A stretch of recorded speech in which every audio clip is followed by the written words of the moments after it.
오늘 마태복음 26장 57절부터 읽을 차례죠. 맞습니까? 네.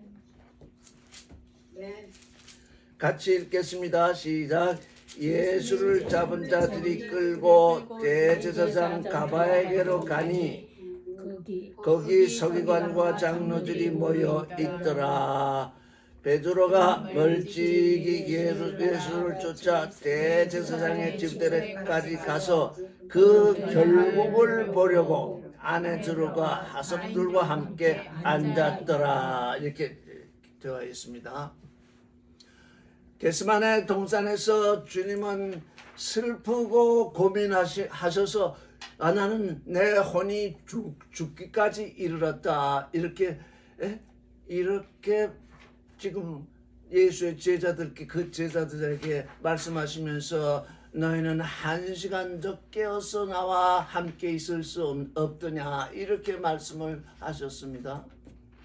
우리는 겟세마네 동산에서 예수의 이 기도에 대하여 많은 오해를 해왔습니다. 이제 우리가 알아야 할 것은 예수는 지금 우리 죄인들을 구속하시기 위해서 십자가를 지시러 오셨는데 십자가를 지실 것인데 왜 이 겟세마네에서는 이렇게 슬프고 고민하시면서 잠시 동안 이 잔인에게서 물러가게 지나가게 하옵소서 기도했을까요? 그것은 그가 구세주로 오셨는데 지금 당장 일어나는 일은 그 지금 십자가의 도가 구원을 멸망하는 사람들에게는 미련한 것이요 구원을 얻는 우리에게는 신됨의 능력이라 이렇게 사도 바울은 말했는데 지금 그가 구원해서 할 존재들이 이제 신됨의 능력을 가지게 하려고 십자가를 지려고 하시는데 그 전에 먼저 일어나는 일이 뭐냐? 그를 십자가에 못 박는 존재, 또 앞으로 그를 십자가에 못 박을 존재, 그들은 뭐냐? 그들은 욕심과 선악 지식을 따라서 욕심의 십자가, 멸망의 십자가, 예수를 죽이는 십자가, 그걸로 지금 가시게 되잖아요. 그래서 이 십자가가 지금 두 십자가가 있잖아요. 어떤 존재들은 예수를 십자가에 못 박는 십자가가 되고 또 예수 그리스도께 구원되는 우리는 그게 우리를 죄에서 사하시는 십자가가 되잖아요. 그런데 부름을 받은 사람은 많고 선택되는 사람은 적어서 이 십자가가 앞에 있는데 지금 멸망의 십자가로 맞이하는 존재들이 계속 나올 것이기 때문에 우리 주님은 십자가 지시기 전에 아버지 당신은 모든 것이 가능하시오니 아버지가 원하신다면 이 십자가가 이 잔이 지나가게 하시옵소서. 그렇게 슬프고 애달픈 기도를 하신 겁니다. 왜? 그 예수를 죽이는 존재도 예수 자신은 어떻게 했습니까? 사랑하셨기 때문입니다. 이게 그리스도의 사랑은 이런 것입니다. 나를 십자가에 못 박는 그들까지도 사랑하셨기 때문에 지금 이 십자가가 지나가기를 원하시는 겁니다. 그런데 아버지의 뜻은 그게 아니기 때문에 십자가를 져야 된다. 이렇게 되니까 이제 아버지의 원대로 하시옵소서, 내 원대로 마시옵시고 이렇게 기도가 끝나자 이제 그는 이제 일어나셔서 이제 그의 십자가를 맞이할 준비가 되신 거죠. 이거 우리가 이제 예수 그리스도를 믿는다고 하면서 나는 예수 믿으니 구원되고 너는 지옥 간다 이렇게 이런 생각으로 살면 안 되죠. 우리 주님의 생각을 따라서 나는 예수 그리스도와 함께 이제 믿어서 하나님의 아들이 돼서 하나님께 가겠는데 너는 믿지 않으니 이 일을 어찌하냐? 그 일을 슬퍼하고 그 일을 고민하면서 하는 기도가 아주 내 혼이 죽을 지경에 이를 정도로 그렇게 우리가 기도를 하고 있는가? 주님을 본받는 그 기도를 하고 있는가? 그게 뭐예요? 그게 우리의 깨어있음이에요. 주님을 본받는 존재이니까, 주님의 십자가를 본받는 존재이니까 우리는 깨어서 기도를 해야 돼요. 나와 함께 깨어서 기도 한 시간도 기도할 수 없느냐. 베드로와 요한은 자고 있었지요, 안드레도.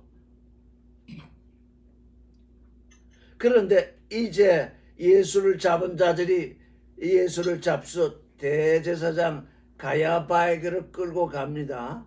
그 관정에는 서기관들과 장로들이 모여 있었어요. 서기관은 뭐 하는 겁니까? 이 구약 성경을 아주 열심히 연구하잖아요. 문자 하나 틀리지 않도록 늘 그렇게 보존하면서 이 말씀이 무슨 뜻이다 하면서 그걸 해설하는 존재, 그걸 보존하는 존재, 그게 서기관이잖아요.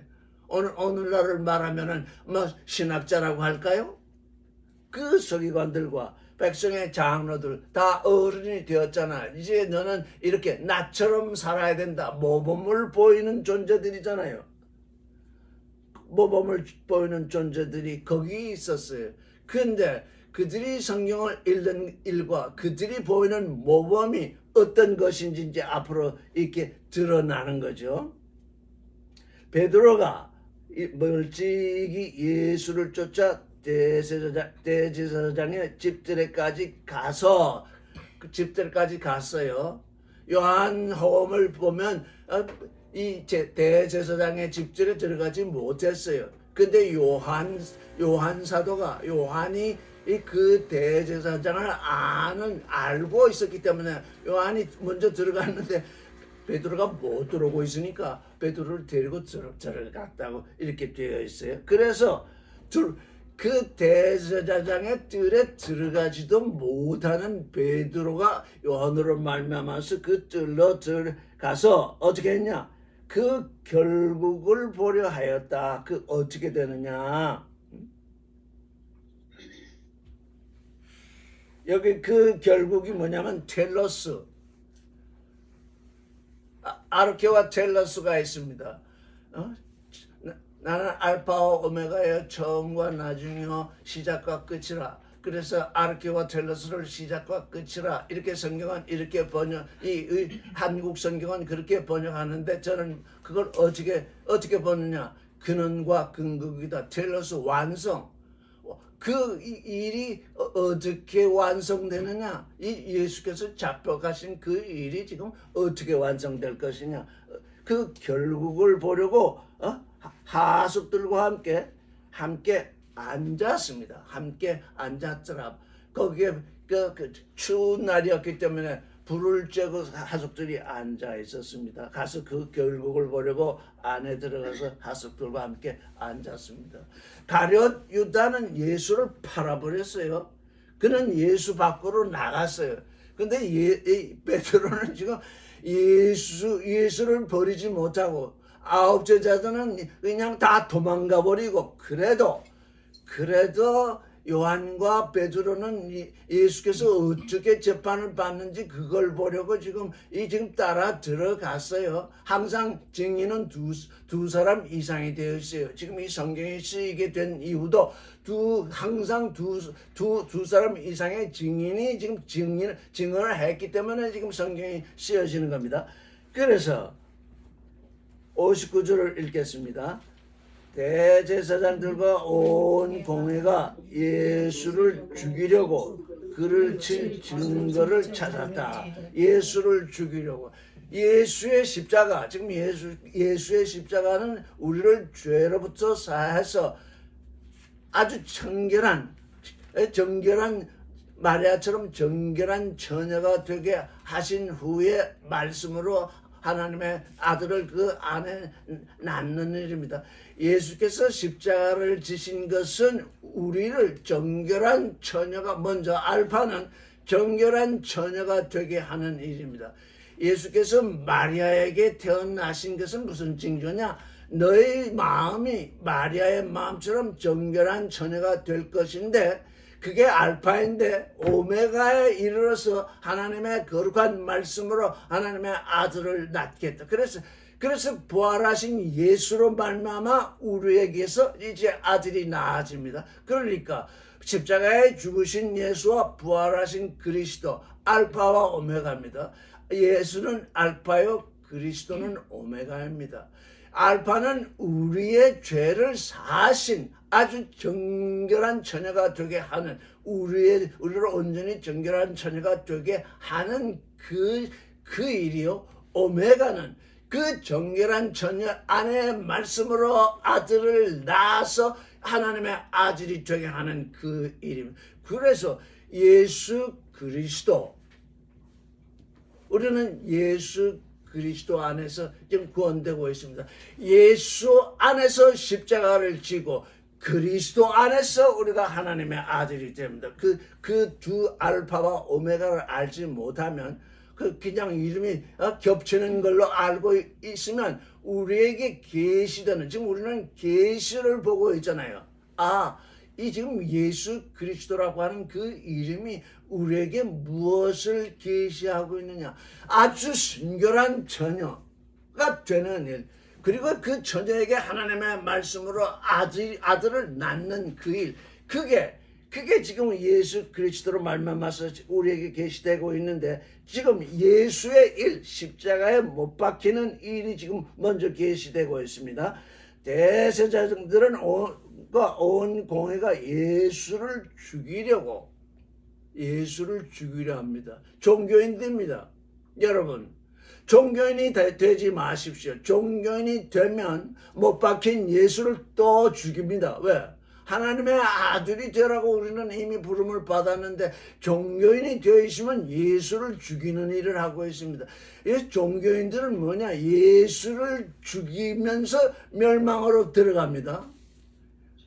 그런데 다 그 종교에서 나오지를 못합니다. 왜? 하나님의 계시, 예수와 그리스도의 계시가 지금 드러나지 않고 있기 때문입니다. 예수와 그리스도의 계시, 이게 우리에게 드러나야 이제 비로소 우리가 예수 그리스도 안으로 들어갈 수가 있는 것입니다. 온 공회가 예수를 죽이려고 죽이는 종교인, 이 유대인은 누구입니까?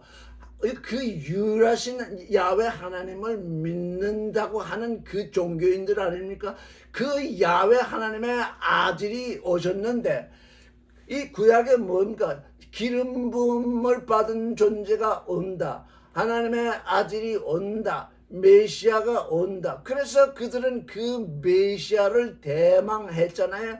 그 메시아를 기다렸는데, 실제적으로 그 메시아가 왔는데, 그 메시아가 그들이 바라던 메시아가 아니었어요. 유대의 왕으로 올 것으로만 생각을 했지, 모든 구원되는 존재의 왕, 우리의 영의 왕, 그 왕으로 오시는 그분을 모르고 육신의 왕으로 오실 분을 생각하다가 작은 자로 오신 예수를 보니까 너무나 하찮잖아요.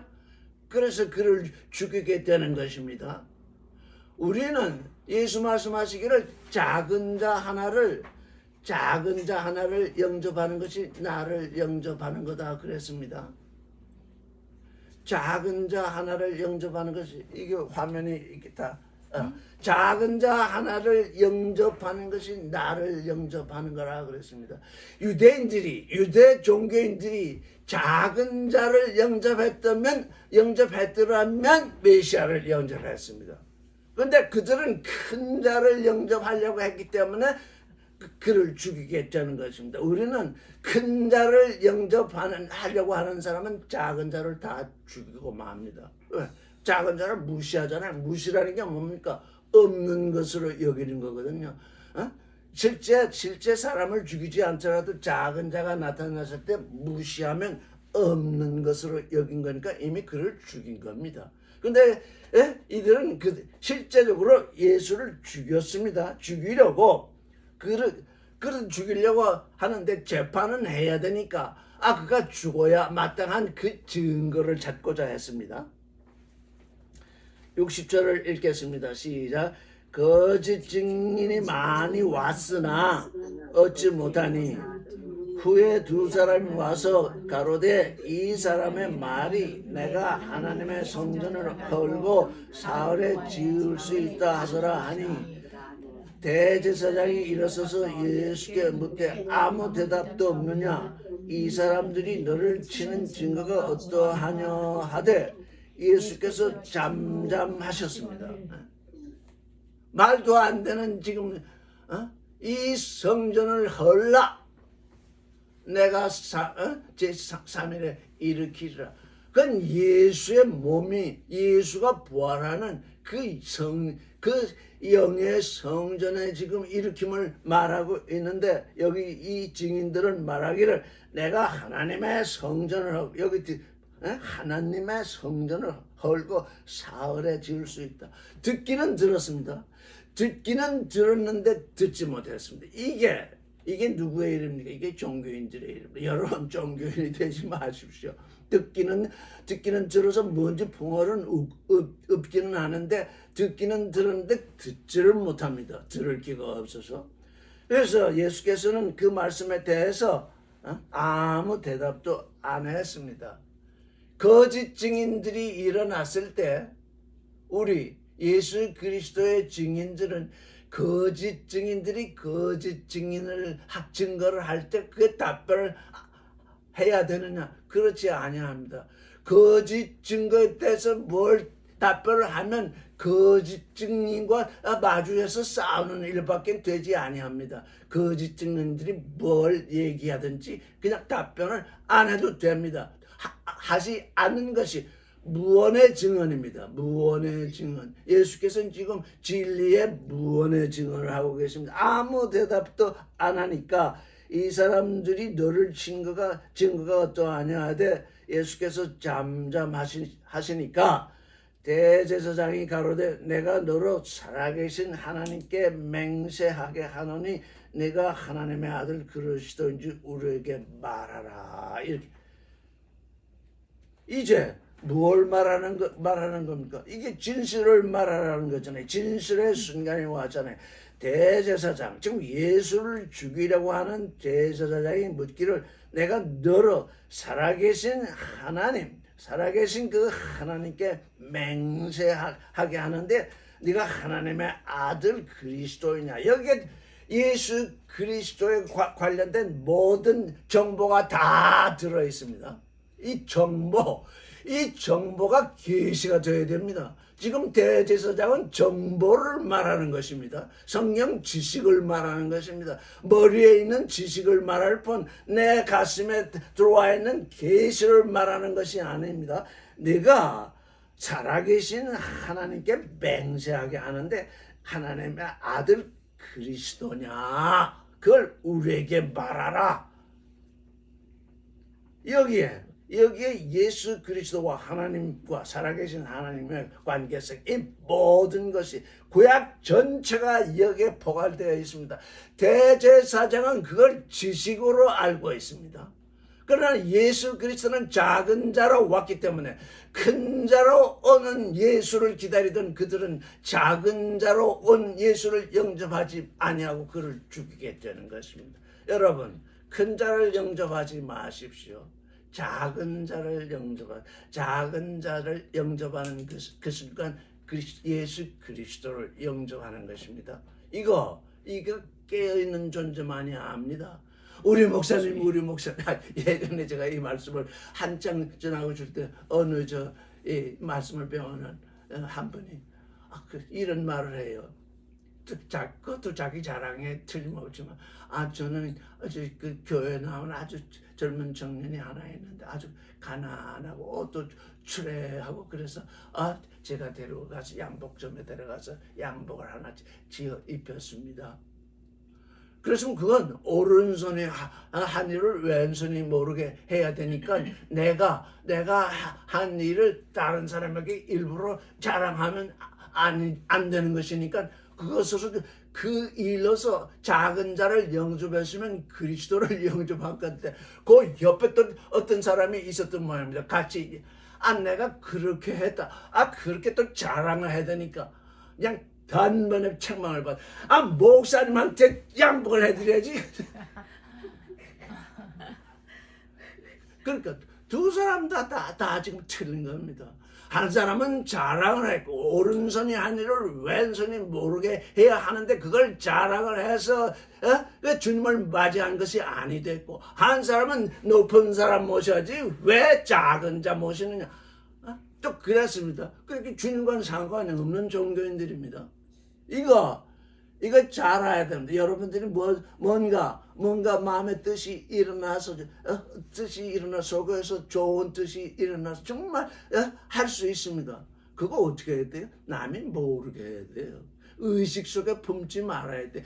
그 일을 하는 순간은 사랑의 순간이기 때문에 온 마음이 거기에 집중되지만 그 일이 끝났으면 그건 생명의 능력으로 한 일이기 때문에 그것으로 끝나는 겁니다. 여러분이 아침밥을 먹고 저녁을 먹고 점심을 먹는데 나 오늘 아침 먹었다, 또 점심을 가서 너 오늘 또 점심 먹었다, 또 오늘 저녁 먹었다. 그건 생명의 흐름은 그러지 않으면, 혹시 누가 질문을 해서 그 정말 얼굴이 좀 상했고 아직 뭐 이렇게 힘이 없어 보일 때 아침 식사하셨어요? 그러면 그때 나 아침 식사했어요. 이렇게 하는 거지. 나 오늘 아침 식사했어. 이렇게 할 수가 없는 겁니다. 왜? 이건 생명의 흐름이기 때문에요. 64절을 읽겠습니다. 예수께서 가라사대 네가 말하였느니라 그랬습니다. 그러나 내가 너에게 이르노니 이후에 인자가 권능의 우편에 앉은 것과 하늘 구름을 타고 오는 것을 너희가 보리라 하셨다. 내가 말하였다. She 봤어. 너는 내 머리의 지식으로 그렇게 말했다. 그렇게 말했잖아요. 대제사장이. 뭐라고요? 뭐라고 말했습니까? 내가 살아계신 하나님의 아들 그리스도냐? 대제사장이 그 머리의 지식으로 그렇게 말했잖아요. 너는 내 지식으로 그렇게 말했다. 내가 나를 그리스도인 줄 알면 그렇게 말하지 아니한다.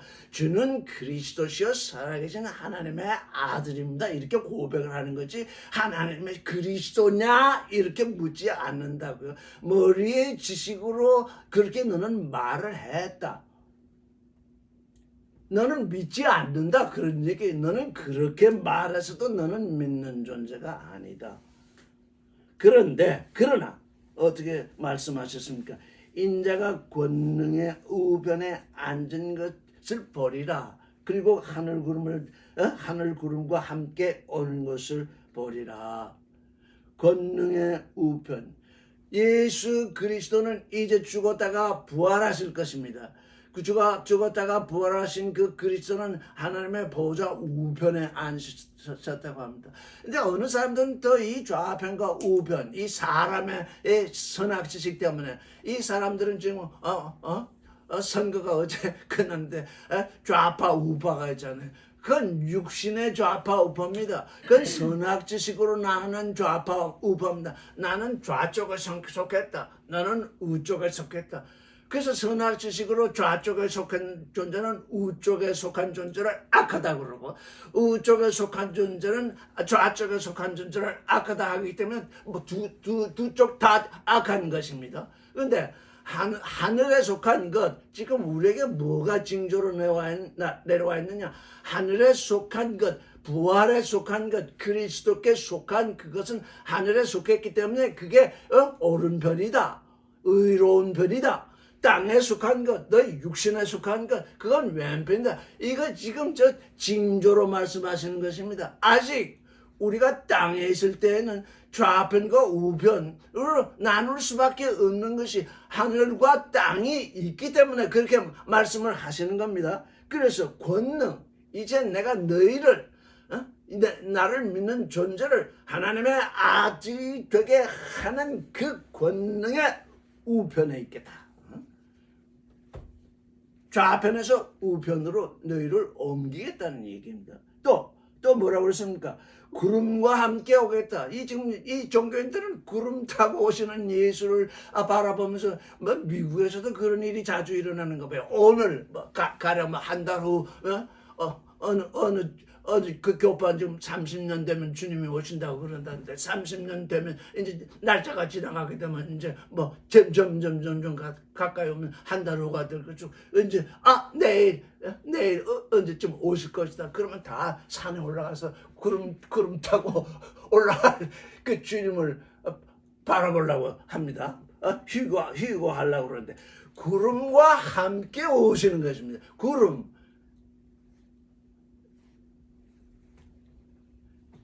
히브리서 보면 이 예수 그리스도의 참된 증인이 곧 구름입니다. 예수 그리스도의 몸을 이룬 증인들. 예수 그리스도의 몸을 이뤘으니까 예수 그리스도는 머리니까 구름처럼 그렇게 되어 있습니다. 그래서 구름과 함께 온다. 우리는 예수 그리스도의 증인, 구름이 될 존재이지. 구름을 타고 이 구름이 저 물로 된 것인데 그게 교통수단이 되겠습니까? 이렇게 성경을 읽을 줄을 모릅니다. 언어에 딱 사로잡히면 모든 종교인들이 이 말에 사로잡혀서 영의 언어로 바라보는 것이 계십니다. 이 지금 육신의 언어로 쓰였잖아요. 구름을 타고 구름과 함께. 구름이 뭐지? 이런 의문이 떠올라야 됩니다. 구름 타고 오신다. 구름이다. 이게 지금 문자에 갇힌 것입니다. 바울은 말하기를 문자는 죽이고 영은 살린다 그랬습니다. 문자에 갇혀 있으면 다 죽는 종교인이 됩니다. 그래서 구름과 함께 오는 것을 너희가 보리라 그랬습니다. 근데 이 본다고 할 때 잘 보세요. 에이돈이 아닙니다. 호라오입니다. 호라오.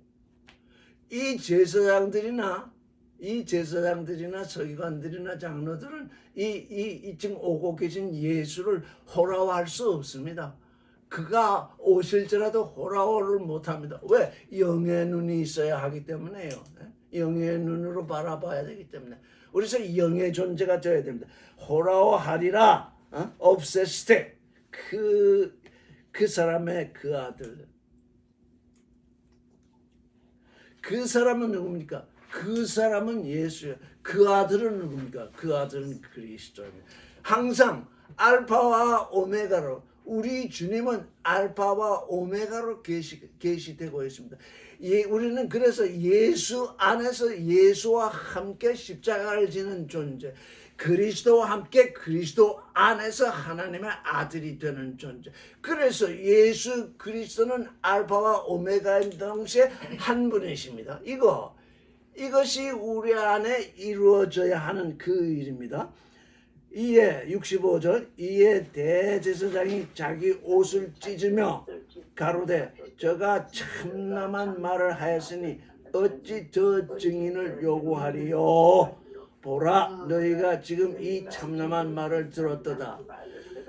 예수께서 계속 재판을 받을 필요가 없습니다. 이들에게 자신이 누구인지 그거를 알려주시면 됩니다. 인자가, 그 사람의 그 아들이 권능의 우판에 앉은 것과 하늘의 구름과 함께 오는 것을 너희가 호라오하리라. 이렇게 그 제사장들과 그 서기관들과 그 장로들이 예수를 죽일 확실한 증거를 주고 있습니다. 여러분 무섭지 않습니까? 이 예수의 말씀. 너희는 나를 죽이고자 했으니 이제 나를 죽일 증거를, 너희에게 확실한 증거를 주겠다. 이에 대제사장이 자기 옷을 찢고, 이걸 엄청난 일이죠. 이 예수의 말씀을 들으니 자기 옷을 찢고 가로되 저가 참남한 말을 하였으니 어찌 더 증인을 요구하려. 이 이스라엘 사람들은 왕들이나 또 뭐 대제사장들이나 아주 하나님을 모독하는, 아주 그 모독하는 말을 들으면 첫 번째 뭘 하냐, 옷을 찢습니다. 자기가 지금 의의 옷을 입고 있다고 생각하는 것입니다. 옷을 찢는 그 일을 벌이고 있습니다. 더 증인이 필요하냐? 보라, 지금 이 참남한 말을 들었다. 참남한 말이라는 게 블레스페미아입니다. 예수는 지금 진리를 말하고 있습니다. 내가 바로 그 존재다. 너희가 지금 기다리던 그 존재, 그 그리스도다. 내가 너희를 권능의 우편으로 옮길 존재요, 하늘의 구름과 함께 올 존재다. 이렇게 그거는 그 이상의 참말을 할 수 없습니다. 이건 진리 중에 진리입니다. 이 진리가 대제사장의 귀에는 하나님을 모독하는 말로 들렸습니다. 요즘 하나님의 아들이 돼야지 하는 말 하나 가지고 이다이다 뭐 삼다이다 다 그런 말들을 듣고 있잖아요. 왜? 이 종교인들은 귀가 멀어서 귀가 막혀 있어서 하나님의 말씀을 들으면 그냥 옷을 찢고 화를 내면서 지금 꼭 죽여야만 합니다. 오늘날은 마음대로 사람을 죽일 수 없으니까 기껏 하는 말이 이단이라고 하고 상관 알라고 하는 그런 태도를 보이는데 그거 죽이는 일입니다. 사람 죽이는 일이라. 근데 사람 죽이는데 실제 그 사람은 죽이려고 하는 그 사람은 죽지 않고 그 말을 하는 사람이 정죄돼서 그 사람이 그 말을 하는 순간 죽어버립니다. 하나님 앞에 육신은 멀쩡하게 살아있죠. 육신이 멀쩡하게 살아있으니까 이게 살아있는 줄 압니다. 아담이 선악과를 아내가 주는 대로 먹고 육신이 멀쩡히 살아있으니까 그 실과를 먹는 날에는 정령 죽는다 하는 그 말이 이루어지지 않은 것처럼 여기잖아요. 근데 그 순간 뭐가 죽었냐? 아담의 믿음이 죽었고 아담에게서 레네페시아야 하나님을 향하여 있던 그 산원이 땅으로 거꾸로 떨어져 가지고 짐승이 되었습니다. 그게 하나님께 대해서 죽는 일입니다. 우리는 이 죽음에 대해서 잘 알아야 됩니다. 육신이 그냥 죽는 그 일, 그것이 아닙니다. 하나님께 대해서 먼저 죽는 일은 믿음이 죽는 일입니다. 십자가의 도가 멸망의 도가 되는 일입니다. 십자가의 도가 뭐가 되느냐? 선악 지식의 도가 되는 것입니다. 십자가의 도가 뭐가 되느냐? 기복의 도가 되는 것입니다. 나는 당신을 믿었으니 당신은 내가 복을 내려주십시오. 그게 뭡니까? 그게 멸망의 도가 되는 것입니다. 이 십자가로 말미암아서 그런 일이 일어나기 때문에 우리 주님은 너무나 슬프고 너무나 고민을 하신 것입니다. 이 일이 어떻게 해결될 수 있을까? 아버지, 당신이 전능하시오니 아버지께는 모든 것이 가능하시오니 이 일에 대해서 지나가게 해줄 수 없으십니까? 이렇게 이 멸망하는 사람들을 사랑하는 마음 때문에 그는 그 혼이 죽을 지경에까지 이르는 기도를 하셨던 것입니다. 우리는 산자와 죽은 자를 나누는 이 일에 대해서 너무 우리 안에 뭐가 있느냐? 아주 증오가 있습니다. 우리 안에 이 증오가 죽어나가지 않으면 안 됩니다. 이 증오, 우리 안에서 이 증오가 십자가에 못 박혀야 합니다.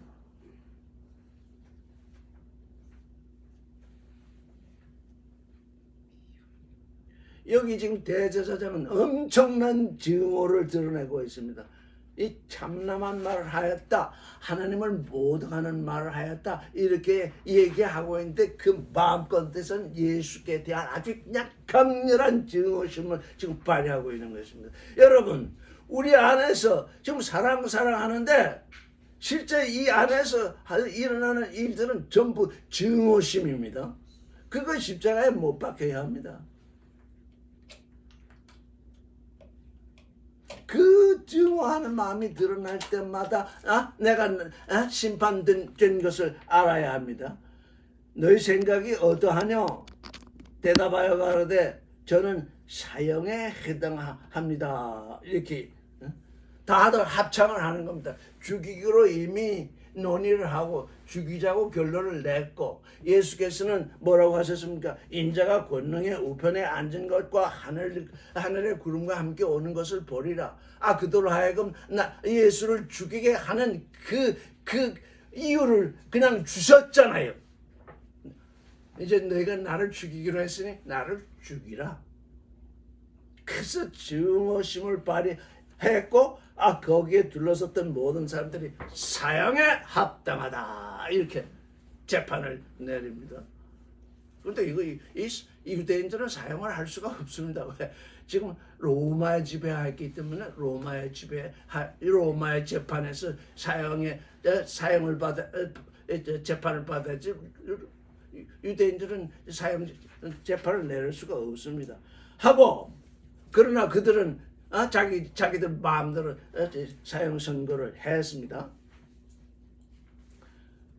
사형 선고를 했습니다. 자, 여기서부터 잘 우리가 들어가야 돼요. 너희 생각은 어떠하냐? 사형에 마땅합니다. 모두가 그냥 이구 동성으로 모두가 그냥 일어났는지 안 일어났는지 모르지만, 손뼉을 쳤는지도 모르죠. 사형에 합당합니다. 여러분 주위에 있는 사람들이 여러분에 대해서 사형에 합당합니다 이렇게 판결을 내릴 때 어떻게 하겠습니까? 그냥 가슴이 울렁울렁하면서 그냥 두려움이 좀 오지 않겠어요? 그렇죠. 올 겁니다. 67절을 같이 읽겠습니다. 시작. 이에 예수의 얼굴에 침 뱉으며 주먹으로 치고 혹은 손바닥으로 때리며 이랬습니다. 크게 세 가지입니다. 뭐예요? 예수의 얼굴에 침을 뱉어서 얼마나 모욕적인 것입니까? 침을 뱉는다. 참 이 세상 사람들도 제3자를 모욕할지라도 침을 뱉는 건 이건 정말 아주 극한의 이런 얘기입니다. 침을 뱉고 그 다음에 주먹으로 칩니다. 제가 주먹으로 한 대 맞은 얘기를 좀, 제가 중학교 때 교련 시간인데, 이렇게 이제 이렇게 앞으로 뒤로 돌아가 이런 이제 결혼하고 있는데, 우리 반 학생들이 너무너무 빨리 걸어요. 선생님이 보기에. 좀 천천히 걸으라고 선생님이 몇 번이나 얘기했는데 천천히 걷질 않아요. 근데 다 그 선생님이 너무 무서우니까 그냥 툭툭툭툭 이렇게 걸어요. 근데 제가 생각해요. 이거 좀 속도를 늦춰야 되겠는데. 그래서 나만 발을 안 맞추고 나만 발을 안 맞추고 엇박자를 하니까 내가 엇박자가 되잖아요. 선생님이 보다 못해서 너 나와라 했더니 입 다물어! 입 다물어. 그냥 주먹으로 그냥 팍 치더라고요. 자, 그때 항변을 할 수가 없더라고요. 왜? 다른 애들은 다 제대로 갔는데 요 한 녀석이 지금 엇박자를 놨으니까 선생은 나오라서 주먹을 쳤는데 뭐라고 말도 못하고 속으로는 억울한 생각도 들고 하는데 이 일이 도대체 뭐냐? 그 이후로 그 일에 대해서 오랫동안 묵상을 했습니다. 제 나름대로 어린 나이에. 그랬더니 하나의 깨달음이 왔는데 뭐냐? 모나면 정 맞는다. 지금 예수 그리스도의 아들들은 전부 모나는 존재입니다. 왜? 십자가를 져야 되기 때문에. 십자가를 지는 일은 모나는 일입니다. 모나지 않고 다 이게 좋다 저게 좋다 이렇게 하면 십자가를 질 이유가 하나도 없습니다. 그래서 제가 이 세상 사는데 하나의 룰을 깨달았습니다. 어떤 직장 생활을 하든지 모나면 반드시 면하는다. 그런데 저는 직장 생활을 하면서 계속 모나게 살았거든요. 왜? 모나지 아니하면 개혁이라는 걸 할 수 없어요. 뭐든지 남보다 다른 것을 얘기하고 뭘 해야 되는데, 그래서 제 이 생각을 그냥 은행장 야뭐 그냥 수천 명이 모인 자리에서 제가 한번 강의를 한 적이 있어요. 도대체 한국이라는 문화는 뭐냐?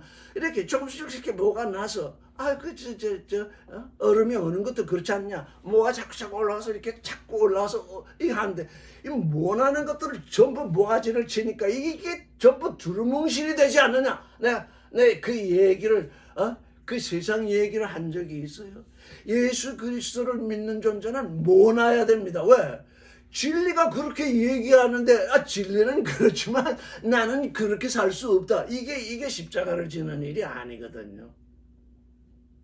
그런데 그때 이제 주먹으로 한 대 맞으니까 너무 아프더라고요. 며칠 가더라고요. 아파가지고.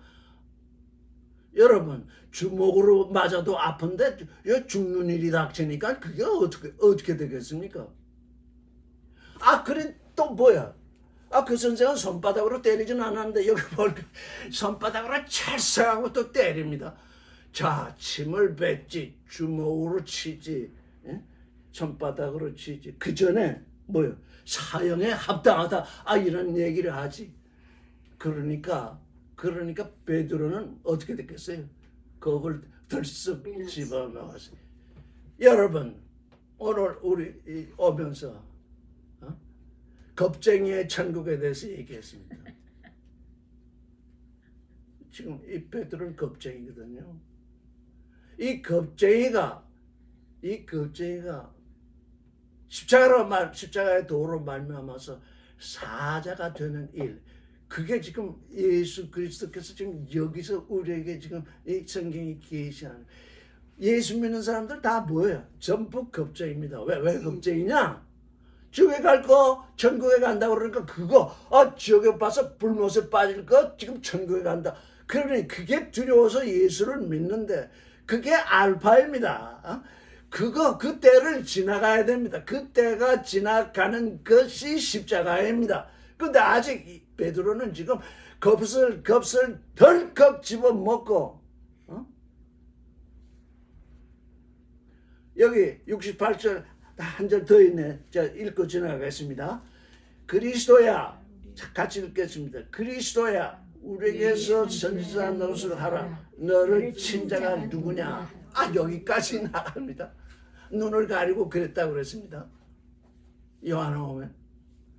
자, 베드로가 보기에 주는 그리스도시요 살아계신 하나님의 아들입니다. 아주 이렇게 호기롭게 선언을 했습니다. 예수께서는 너는 베드로다. 너는 바위다. 너는 앞으로 사자가 될 거다. 이렇게 선언을 하셨습니다. 그런데 지금 주님이 얘기하실 때 내가 주님과 함께 죽을지언정 주님을 배반하지 않겠습니다. 이렇게 호언장담하던 베드로는 어디 가고 겁쟁이 한 사람이 딱 드러나는 거죠. 너무너무 놀란 것입니다. 베드로는. 이걸 놀라지 않을 수 없습니다. 겁이 덜컥 나가지고 있는데 69절을 읽겠습니다. 그래서 베드로가 바깥뜰에 앉았더니 지금 바깥뜰에 지금 불을 쬐고 앉았습니다. 한 비자 여자아이입니다. 한 비자가 나와 가로되 너도 갈릴리 사람 예수와 함께 있었다. 여자아이가 나왔어. 당신도 갈릴리라는 게 돌멩이라는 뜻입니다. 굴러다니는 사람 예수. 갈릴리 사람이 그렇게 작은 자들로 여겨졌습니다. 예수와 함께 있었다. 이렇게 그 비자가 여자 영어로는 girl이라고 번역이 되어 있대요. 그 여자애가 그렇게 알고 있거든요. 보니까 그렇게 알겠어요. 그렇게 얘기를 합니다. 그랬더니 베드로는 뭐라고 그래요? 그 겁쟁이 베드로는 뭐라고 얘기를 해요? 베드로가 모든 사람 앞에서 부인하여 가로되 나는 네 말하는 것이 뭔지 알지 못하겠노라. 이 첫 번째는 그래도 뭐냐? 네가 무슨 말을 하고 있는 거야? 이렇게 얘기를 하는 겁니다. 난 네 말하는 건 모르겠다. 그냥 부인을 하는데 내가 무슨 말을 하는 거야? 이렇게 얘기를 하는 겁니다. 내가 무슨 말을 하는지 알지 못하겠다. 근데 그걸 그 비자 여자 앞에서 하는 것이 아니라 거기에 사람들이 앉아 있었으니까 모든 사람 앞에서 왜? 이 사람이 갈릴리 예수와 함께 있었다고 이 비자가 큰 소리로 얘기했으니까 큰 소리로 부인을 할 수밖에 없잖아요. 이 겁쟁이가 큰 소리로 그렇게 얘기를 했습니다. 나는 주님과 함께 죽을지언정 주님을 부인하지 않겠습니다. 이렇게 용감했던 존재, 말고의 귀를 잘라냈던 존재, 갑자기 급시 일어나가지고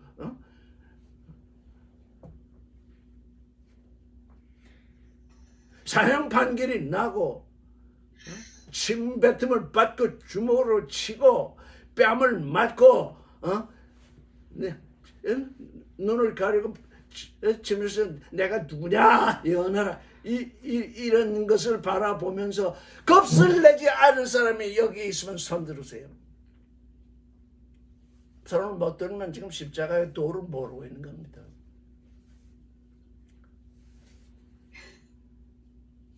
겁을 모르는 겁을 내면 지금 그래서 이 겁쟁이가 예수 그리스도의 부활로 말미암아서 사자가 되는 그 일이 되기 전에 여기 지금 실존의 심판, 진실한 심판이 일어나고 있습니다. 지금. 그래서 저는 예수 그리스도를 믿어오고 있지만 아주 이렇게 베드로처럼 이렇게 드라마틱한 이 경험은 아직 하지 못했습니다. 얼마나 지금 이 두려움이 왔으면 이렇게 했습니까? 그런데 제 살아온 삶을 보면 베드로보다 더 겁쟁인 것이 틀림없어요.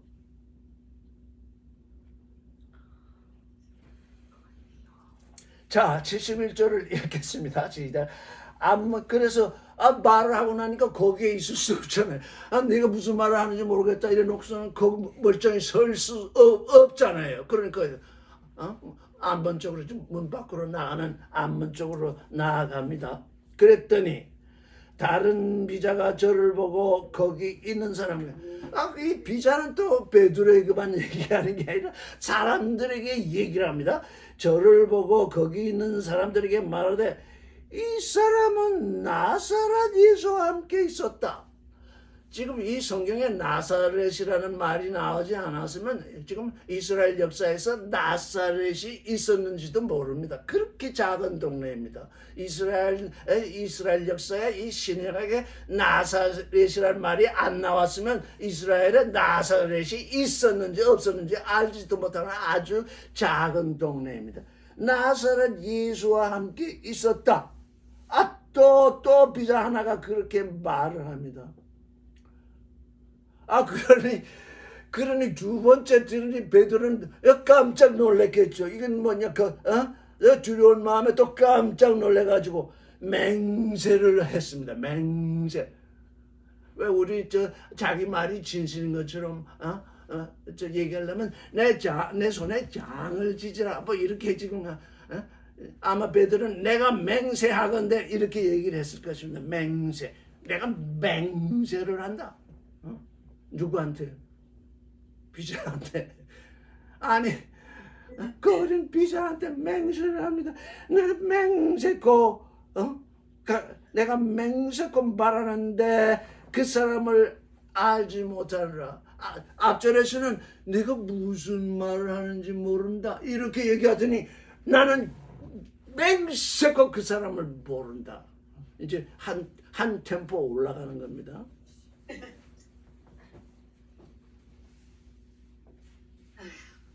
(73절)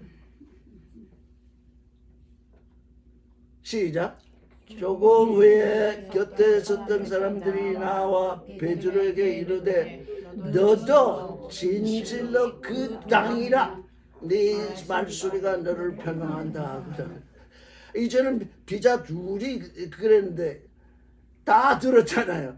다 듣고 멀쩡한 눈으로 딱 바라보니까 그 틀림이 없거든. 그러니까 조금의 그 곁에 섰던 사람들이 다 앞에 나와서 베드로에게 말하되 너도 진실로 그 다행이다.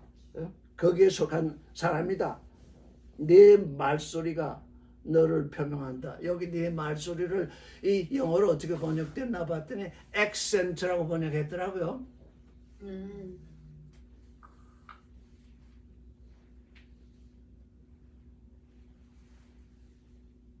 여기 사체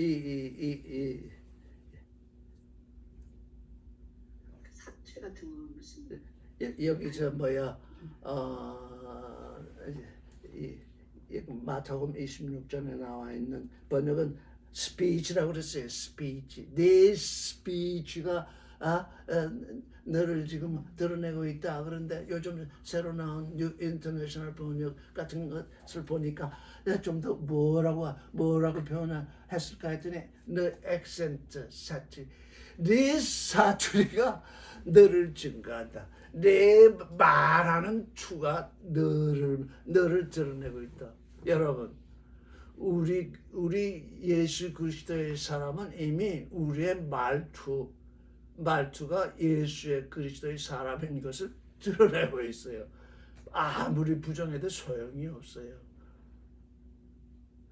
숨기려 해도 숨길 수가 없어요. 왜? 우리의 말투, 말씀으로 말미암아서 우리의 말이 거듭나기 때문에 우리가 예수를 믿으면서 우리의 말이 거듭나지 아니하면 세상을 닮았을 터인데 예수 그리스도의 계시의 말씀 통해서 우리의 말이 거듭나기 때문에 우리의 말투, 우리가 말하는 그것이 우리 자신을 드러나버리고 만다고요. 근데 그런 사람이 어떻게 그걸 부정을 하니까 너무 초라하잖아요. 베드로는 너무 초라하게 됐어요. 왜? 내 말투가 너를 말하고 있다.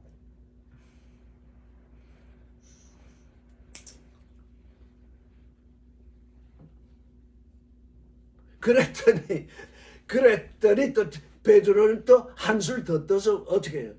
저가 저주하면 맹세하여 가로되 내가 그 사람을 알지 못하느라.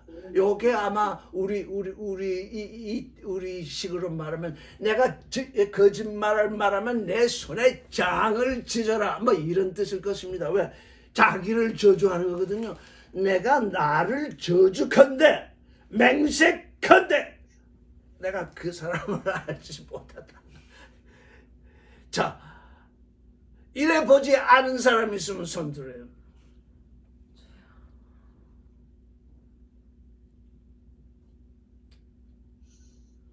베드로를 통해서 나를 바라봐야 돼. 베드로를 통해서 베드로가 이랬구나. 그러니까 자꾸 그냥 슬금슬금 넘어가죠. 다 굴기 전에 3번 부인한다 그랬는데 다 굴기 전에 3번 부인하는구나.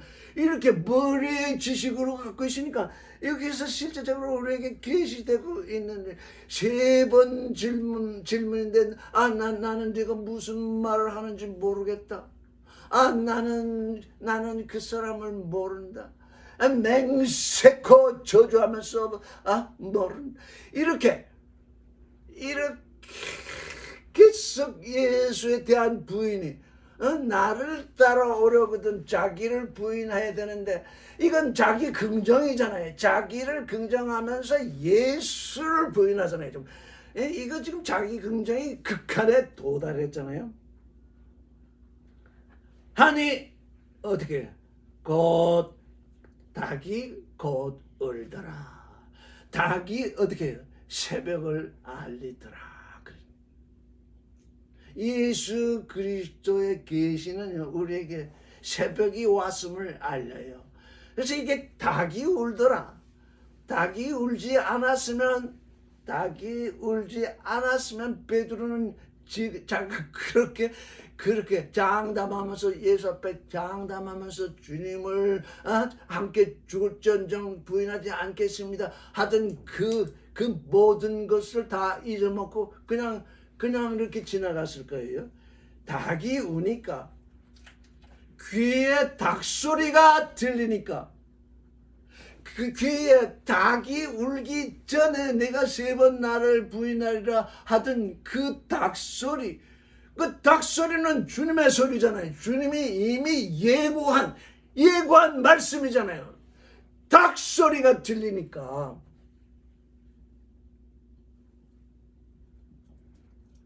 75절을 읽겠습니다. 이에 베드로가 예수의 말씀에 닭 울기 전에 네가 3번 나를 부인하리라 하심이 생각이 나서 밖에 나서서 심히 통곡을 하였다. 클라우센, 오늘 이 말씀을 들은 여러분은 이제 여러분의 어떤 이제 시간을 가지게 될 텐데, 여러분이 어떻게 베드로처럼 주님을 부인한 것이 생각이 나거든. 닭 울림 소리가 여러분의 귀에 들리거든. 심히 통곡하세요. 이거 심히 통곡하지 아니하면 그냥 지나간 겁니다. 아무런 회개가 일어나지 아니합니다. 이게 십자가 앞에서 일어나는 일입니다. 우리 주님이 십자가에서 달려 죽으셔가지고 우리의 모든 죄와 고난을 다 담당하시고 우리 형님이 우리를 위해서 죽으셨으니 이제 우리는 이 땅에서 잘 먹고 잘 살다가 천국 가면 된다. 그게 큰 교회를 운영하던 사람이 하던 설교 아닙니까? 그건 이 베드로의 이 3번 부인한 것보다 몇천 배 악한 것입니다. 우리 형님이 내 죄와 내 모든 고난을 담당하시고 죽었다가 부활하셨으니 나는 이 땅에서 잘 먹고 잘 살다가 천국 간다. 그런 족속이 태어날 것이기 때문에 예수께서는 너무 슬프고 너무 고민을 하신 것입니다. 그게 겟세마네 동산에서 예수께서 행하신 그 기도가 지금 거기서 멈춘 것이 아닙니다. 그래서 거기에 수많은 사람들이 모였더니 기독교이 생긴 이래 이렇게 많은 사람들이 모인 적은 처음이다. 그래서 또 자랑까지 하잖아요.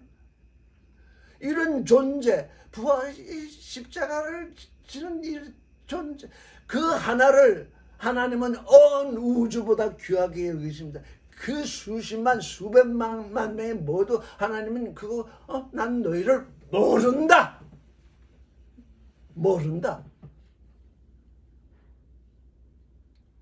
자기 존재, 아들의 존재, 신됨의 존재, 이거 우리에게 정말 내가 이사야서를 읽다가 정말 경이로운 모사라는 말씀을 발견하고 지금 그걸 말씀하면서 우리의 이 십자가를 받아들이는 이 믿음은 참으로 경이로운 믿음이다.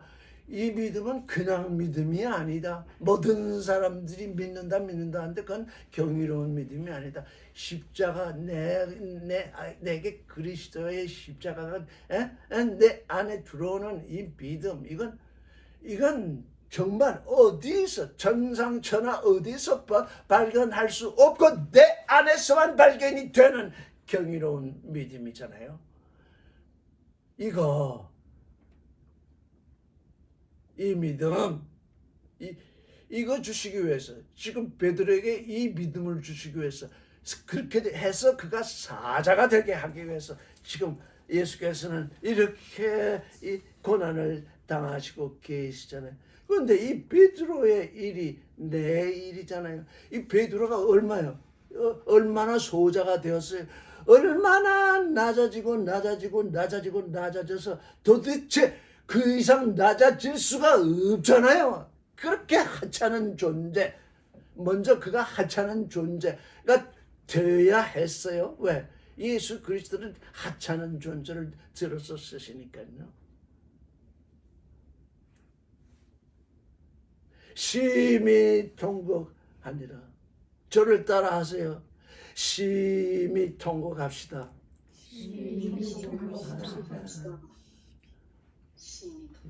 예. 그건 마음에서 우러나지 아니하면 통곡이 일어날 수 없어요. 정말 어렵고 애통스럽고 그냥 뭐 어떻게 할 수가 없고 이럴 때 통곡하잖아요.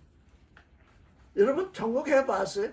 저는 세상 일에 대해서 통곡은 해봤어요. 아직 주님의 일에 대해서 이렇게 심히 통곡해 본 적은 아직 없어요. 이게 통곡이 와야 돼. 통곡이 와야 돼. 왜? 세상 일에 대해서 내가 통곡을 했는데 주님의 일에 대해서는 십자가의 일에 대해서는 아직 이런 통곡을 해본 적이 없거든요. 나는 지금 눈물이 조금 날라고 그럽니다.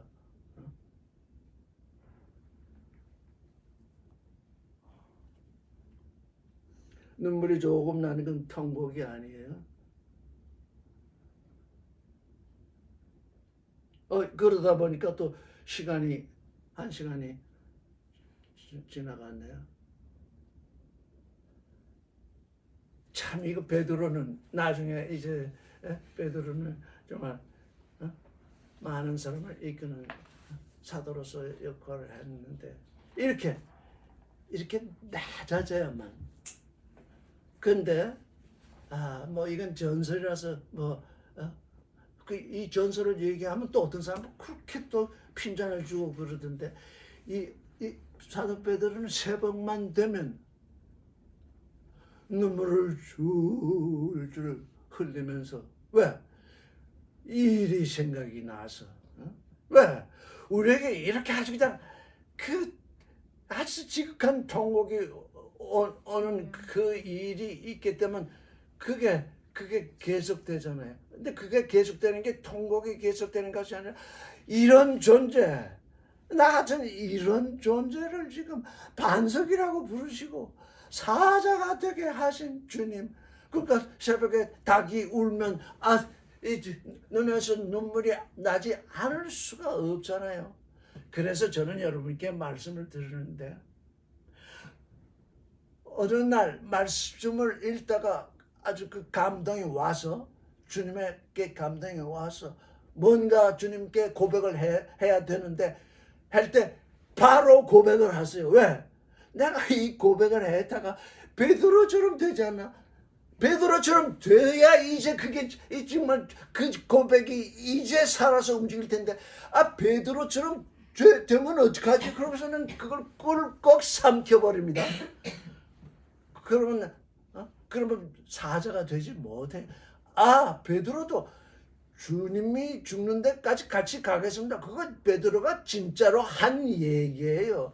그가 이렇게 진짜로 그렇게 얘기를 했고 그렇게 하다가 이런 실패가 일어났고 이제 다시 주님이 그를 불러들였으니까 이제 그가 사자처럼 사는 거지. 아무런 고백도 없이 아무런 진실함도 없이 그냥 술에 술 탄 듯 물에 물 탄 듯 지나가면 작은 자를 일으켜 쓰시는 주님의 오른손에 붙들릴 수가 없다고요.